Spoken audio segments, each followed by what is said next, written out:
Bonjour à tous, bienvenue dans Business Models, émission qui vous donne envie d'entreprendre sur Télésud. Alors, avant d'entreprendre, souvent, il faut trouver une idée, la bonne idée. Et vous allez le voir, les invités d'aujourd'hui ont une idée particulièrement originale.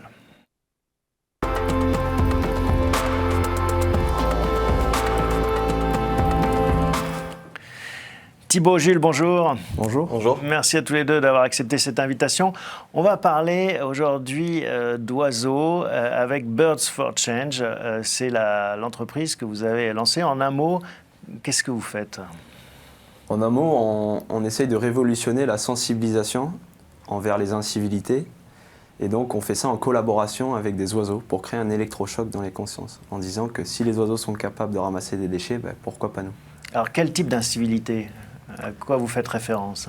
À la fois, il y a par exemple le plus connu, c'est le mégot, les gens qui jettent leur mégot par terre. Aujourd'hui, avec le coronavirus, c'est le masque, c'est tout type de déchets en fait qui sont dus à nos comportements.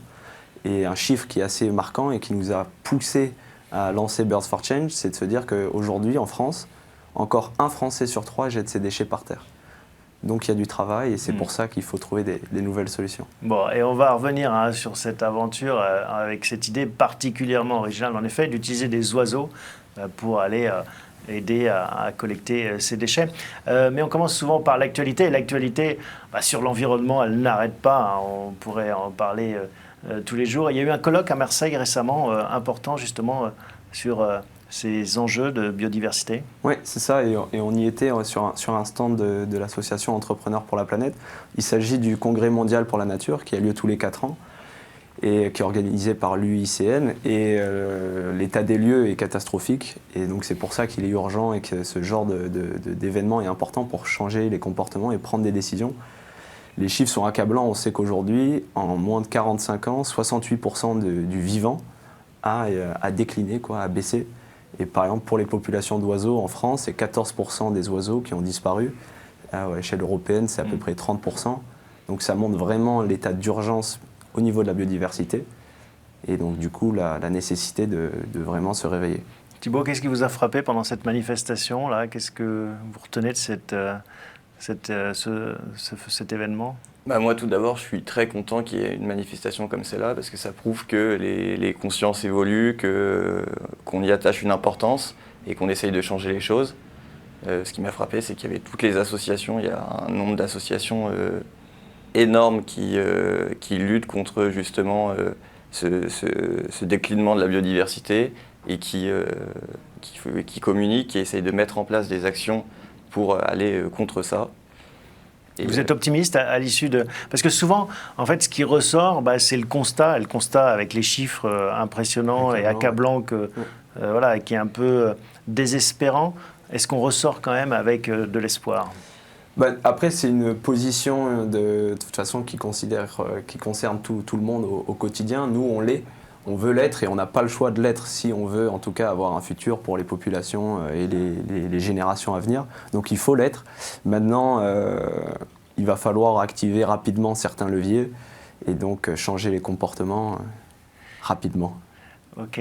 Dans l'actualité, il y a d'autres sujets qui vous ont interpellé ces dernières semaines, ces derniers mois ? Oui, alors fin août, il y a un organisme qui est né qui s'appelle Alcom, qui est un organisme qui, sous le principe de pollueur-payeur, qui taxe les cigarettiers pour pouvoir financer des opérations de dépollution, de ramassage de mégots, de sensibilisation, et qui permet justement d'éviter toute cette pollution qui est très très nocive. Parce qu'il faut rappeler l'enjeu du mégot, en fait, ça met des années à se dégrader, c'est ça ? Ouais, on est sur à peu près 15 ans avant qu'un mégot disparaisse, mais le pire de tout ça, c'est qu'en fait on parle de 15 ans, mais à partir du moment où un mégot est en contact avec l'eau, c'est plus de 3900 substances nocives qui sont mises dans l'eau en moins de 48 heures.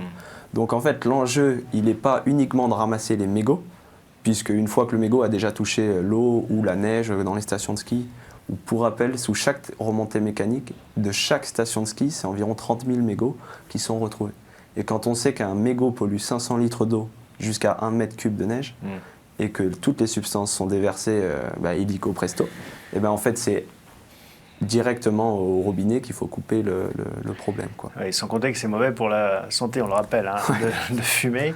Mais donc c'est une bonne nouvelle, ça Thibaut, d'avoir finalement une source de financement qui va permettre à des initiatives comme la vôtre de trouver son équilibre. Bien sûr, ça permet aux entrepreneurs d'avoir des idées et de les mettre en place.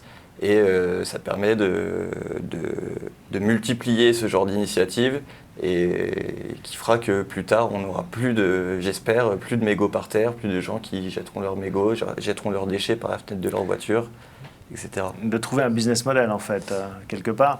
Et c'est comme ça que fonctionne votre société. C'est avec un business model qui va s'appuyer justement sur ces sources de financement. C'est les cigarettiers, finalement, qui vont vous donner de l'argent. Ce qu'il faut savoir, c'est que cet éco-organisme en particulier, en fait, il va financer les collectivités. Les collectivités, les municipalités iront par la suite financer donc, ce type d'initiative ou d'autres dans la sensibilisation, dans le traitement, dans le recyclage. Bon, on va s'intéresser à ce secteur, à ce marché qui est le vôtre, hein, qu'on pourrait qualifier au sens large de l'environnement.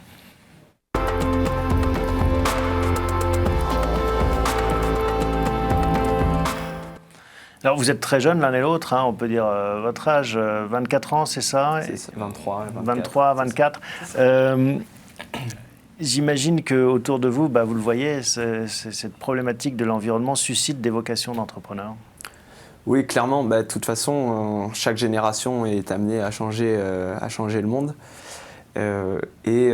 Quand on crée, on essaie de résoudre un problème. En tout cas, je pense que c'est aussi la nouvelle mentalité des entreprises et tout ce qu'on voit avec les entreprises à impact, on prend en fait l'impact comme une vraie problématique et comme un levier de croissance et plus uniquement une entreprise qui a pour but de faire du chiffre d'affaires sans prendre en compte des problématiques. Changer le monde ou simplement le préserver, sans vouloir forcément le changer, mais au moins le garder le plus vivable possible. Et justement, quand vous dites... ce que j'entends, c'est que l'argent n'est pas forcément le moteur principal de ces entreprises à impact. Il y a une foi qui est supérieure. C'est-à-dire que le moteur, l'argent, ça reste le nerf de la guerre de tout projet, que ça soit même pour une association, une entreprise, peu importe ce qu'on veut faire. Si on n'a pas d'argent, tout le monde est d'accord qu'on n'arrive pas à mener à bien un projet. Mais ce n'est pas le but recherché de toutes les nouvelles entreprises qui se créent et qu'on voit, et que quand on regarde toutes les nouvelles entreprises recensées, on voit bien que ça change complètement d'objectif. Et donc en effet, l'impact est devenu un vrai catalyseur d'entreprise. Un vrai marché, on pourrait dire, hein, finalement, avec en effet des entrepreneurs comme vous et d'autres qui essayent d'utiliser cette logique de l'entreprise pour sauver le monde. C'est ça, et aujourd'hui c'est devenu indispensable dans n'importe quelle société. On le voit à la fois dans les grands groupes, à la fois dans les startups. Il n'y a plus aucun projet, aucune entreprise qui n'a pas une dimension RSE, une dimension qui fait en sorte de protéger la nature, en tout cas qui fait les efforts pour y arriver, quoi. Ouais, et du coup, encore plus ceux qui ne l'auront pas et qui ne prennent pas en compte tous ces secteurs, tout ce secteur-là. Et donc le pivot qu'il va falloir faire, on peut comparer ça à toutes les entreprises qui n'ont pas pris la vague d'Internet il y a 20 ans et qui se retrouvaient face à un mur. On sait que les entreprises qui ne prendront pas le virage de l'écologie et qui ne pivoteront pas se retrouveront face à un mur au niveau de leurs clients et d'un marché, quoi. Donc j'imagine que tous les deux, vous aviez envie d'entreprendre. C'était évident que ce serait dans l'impact, dans l'environnement, dans l'écologie, ou ça aurait pu être dans quelque chose de très différent? Ça aurait pu être dans quelque chose de pas très différent, mais tant que ça n'avait pas un effet néfaste sur une activité. Et puis après, quand on creuse, sur une activité plutôt sur la nature, sur l'environnement, sur des populations. Puis après, quand on creusait nos envies, c'est vrai que plus on lisait des rapports, plus on était au courant de la situation en disant tant qu'à faire, notre énergie et notre temps, on le met là-dessus. Alors justement, on va voir à quoi vous passez vos journées et peut-être une partie même de vos vacances ou de vos nuits. Birds for Change.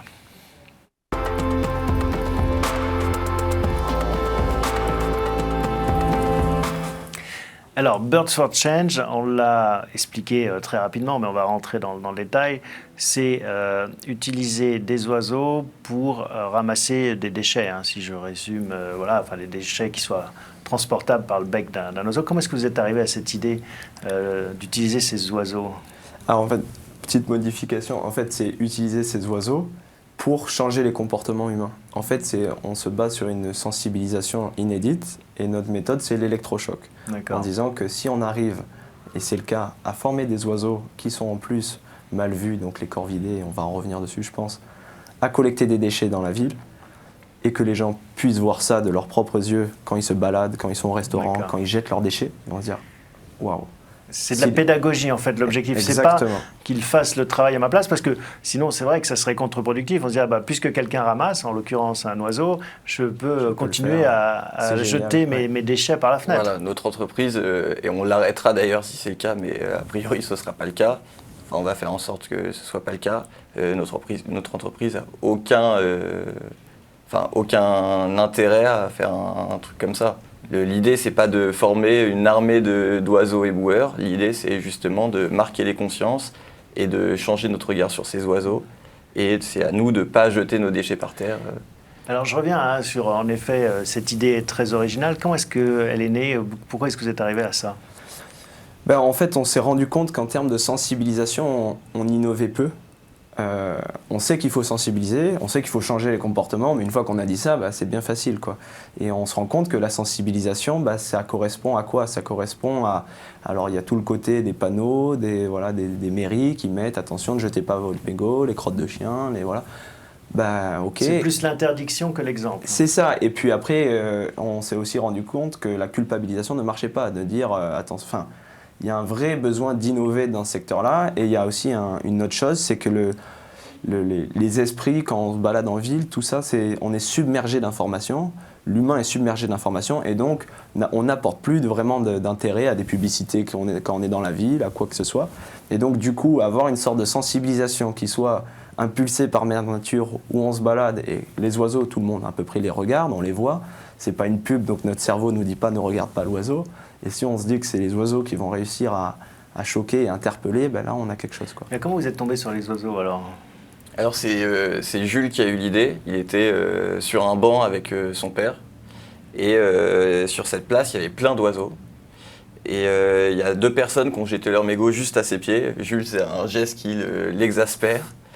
Et il s'est dit, d'une part, si les oiseaux étaient capables de ramasser les déchets, ce serait hyper efficace. Et en plus, ça donnerait une bonne leçon à ces 2 personnes-là qui jettent leurs déchets parce que est-ce que c'est vraiment aux oiseaux de ramasser nos... Alors encore faut-il trouver ces oiseaux et voir qu'ils peuvent finalement se rendre compte qu'ils peuvent le faire.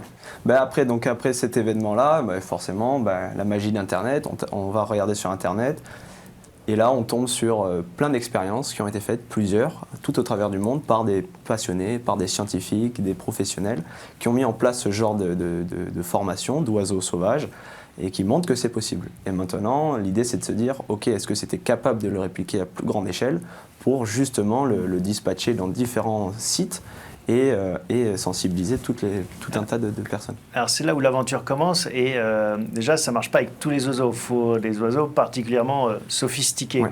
C'est là où on arrive aux corvidés. C'est ça, les corvidés, c'est une espèce extrêmement intelligente, donc il y a les corbeaux, les corneilles, les pies, les geais, les choucas.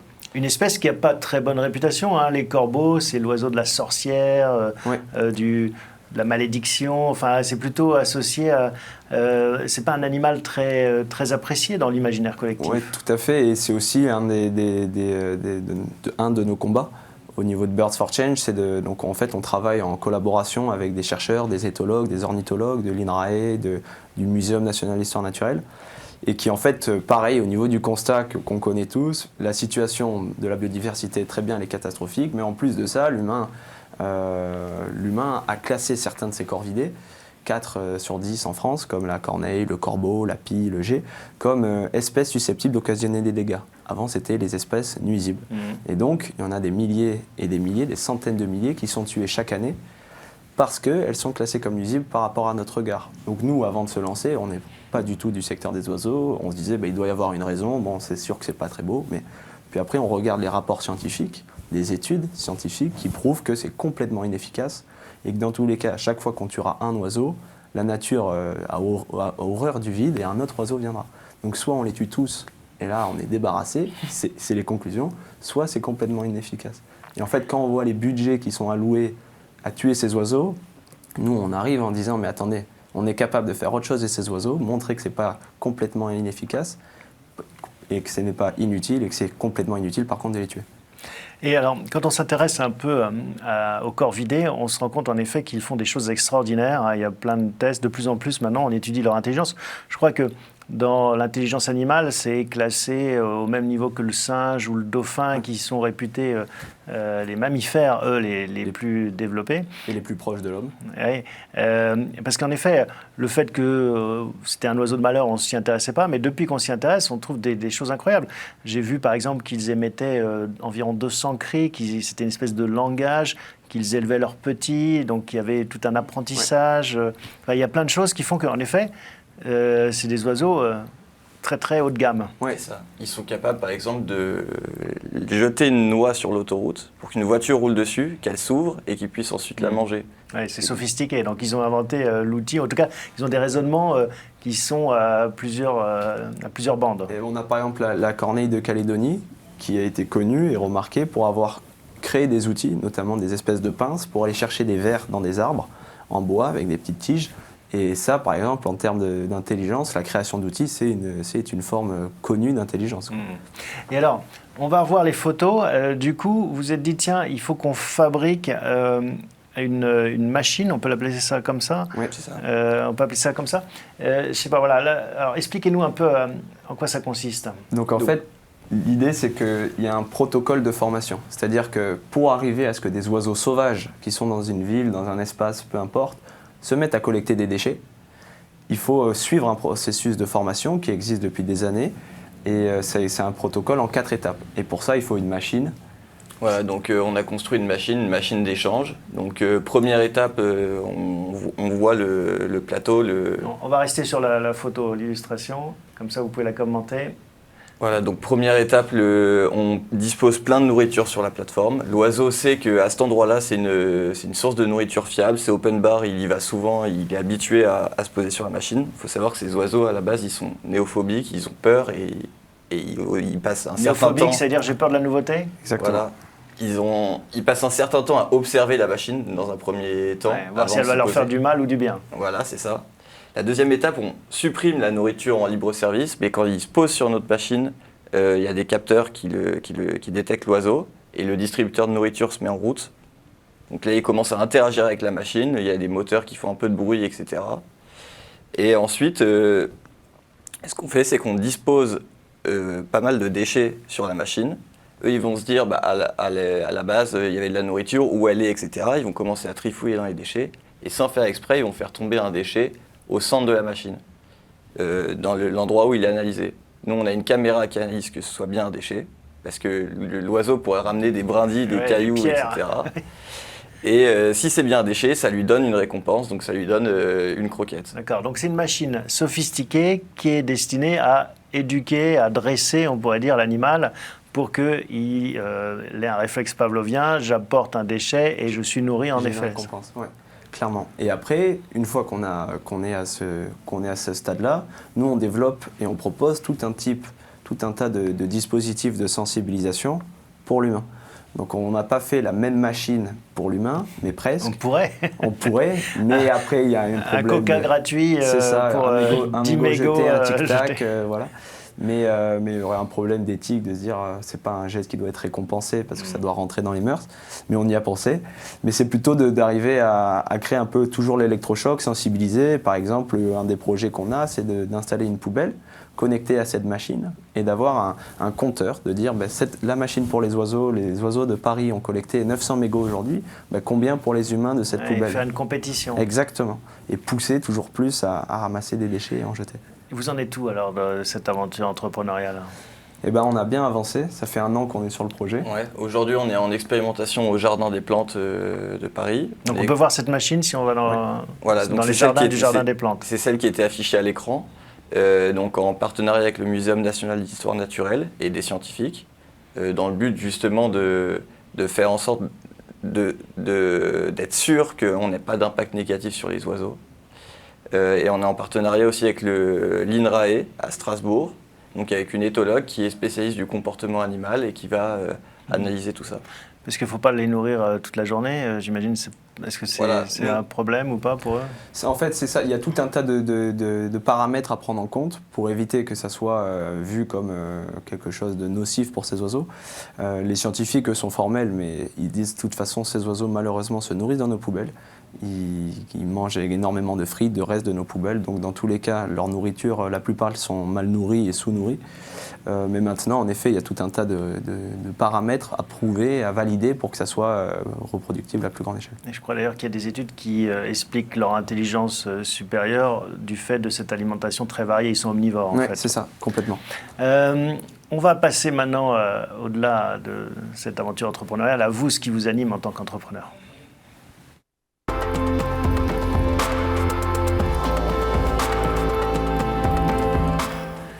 Donc, quand on entreprend avec un associé, c'est souvent l'histoire d'une rencontre. Hein. J'imagine, vous étiez copains avant de vous lancer là-dedans, ou c'est finalement cette aventure qui vous a réunis? En fait, on s'est rencontrés un peu par hasard. Jules était président de son association de voile en école de commerce. Et ils avaient besoin d'un skipper pour une course. Et par l'intermédiaire d'un ami, on a été mis en contact. Je suis venu naviguer avec lui. Donc on a déjà commencé à collaborer. On ne se connaissait pas du tout sur un bateau. Et c'est vrai qu'un bateau, c'est un bon test. C'est un bon test. C'est ça. Et puis, quelques années plus tard, on est devenus amis et on a décidé de lancer Birds for Change ensemble. Qu'est-ce qui vous plaît le plus dans cette aventure?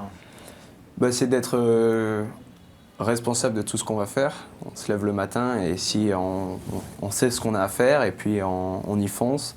Et donc d'être complètement maître en fait, de notre destin et puis en plus de prendre un projet et de le mener le plus haut possible. Et vous êtes tous les deux pour l'instant, ou est-ce que vous agrégez autour de vous d'autres talents? Non, pour le moment, on est uniquement tous les deux. Et ça sera amené à varier là, dans les prochains mois, c'est sûr et certain, parce qu'on va être en besoin de renfort. Mais pour le moment, on est deux. Mais on est entouré d'une belle équipe, à la fois des scientifiques, à la fois on est incubé au Technopole de l'Arbois, à la pépinière. Donc il y a toute une équipe qui nous suit et qui nous aide à réaliser ce projet. Et alors comment est-ce qu'on se répartit les rôles en fait? Parce que c'est là aussi un duo, il faut que chacun trouve sa place. Ça a été assez simple parce que Jules est issu d'une école de commerce, moi j'ai fait une école d'ingénieur. Et du coup, naturellement... Donc c'est Jules qui fait la machine et vous qui la vendez? C'est ça. Et hop, on switch et on a le remède parfait, quoi. D'accord. Et c'est pareil, c'est comme sur un bateau en régate. Hein. Il peut y avoir des moments où c'est plus facile ou compliqué que d'autres. Vous avez trouvé votre équilibre? Oui, clairement. De toute façon, en fait, la période qu'on a vécue nous a prouvé que notre manière de fonctionner, il fallait qu'on soit tout le temps à deux. Parce que, en fait, on bougeait énormément, on produisait nos machines à Lille, à l'ICAM, dans un Fab Lab, on expérimentait à Paris au Jardin des Plantes, une autre machine au centre de l'INRAE à Strasbourg, nos bureaux étaient à Aix. Et donc en c'est fait, mieux d'être deux. Hein. Et donc il y avait vraiment une organisation à trouver. Et quand on est dans un métier qui est un peu créatif comme ça, il faut qu'il y ait deux cerveaux tout le temps ensemble pour réfléchir aux problématiques, aux éventualités, alors que quand on va chacun dans son coin, on se dispatche et on part trop loin. Et vous avez déjà réfléchi à la suite? C'est quoi? C'est d'autres animaux, d'autres catégories, d'autres espèces? Non, sûrement pas, parce que c'est pas notre but mais en tout cas, c'est de pousser ce projet-là qui a un vrai impact et vraiment un gros potentiel en termes de sensibilisation. On a un premier client partenaire plutôt, qui est situé juste au nord de Paris, qui s'appelle l'ICAD et qui a pour but de sensibiliser aussi ses collaborateurs. Et donc le but, ça va être de dispatcher ça dans plein de sites expérimentaux afin de sensibiliser le plus de monde possible, quoi. Combien de sites vous visez à terme? Toute la France. Hein. Oui. Ouais. Non, mais je veux dire à court terme, c'est quoi votre plan de marche? On sera vers à peu près 5 sites d'ici 1-2 ans, quoi. D'accord. Et l'ambition, en effet, c'est de conquérir le monde, pas s'arrêter à la France, j'imagine. Voilà, les oiseaux n'ont pas de frontières. Exactement, et puis de développer, donc ça ne sera pas au niveau des oiseaux, mais plus au niveau des humains à chaque fois, de réussir à trouver de nouvelles choses pour changer les comportements, quoi. C'est compliqué de vendre ça aux collectivités locales. Ils voient ça comme un gadget ou ça fait tilt? Ça peut dépendre. En fait, l'avantage qu'on a, c'est qu'il y a énormément de médiatisation parce que forcément, ça interpelle, c'est novateur, qu'est-ce qu'ils font ces deux curieux. Et puis, et l'avantage, c'est que ce sont les gens qui viennent nous contacter. Donc pour le moment, on ne fait aucun démarchage et c'est les gens qui viennent vers nous. Donc il y a un intérêt. Et après, quand on sera amené à démarcher, si on est amené à le démarcher, on verra si les gens sont sceptiques ou pas.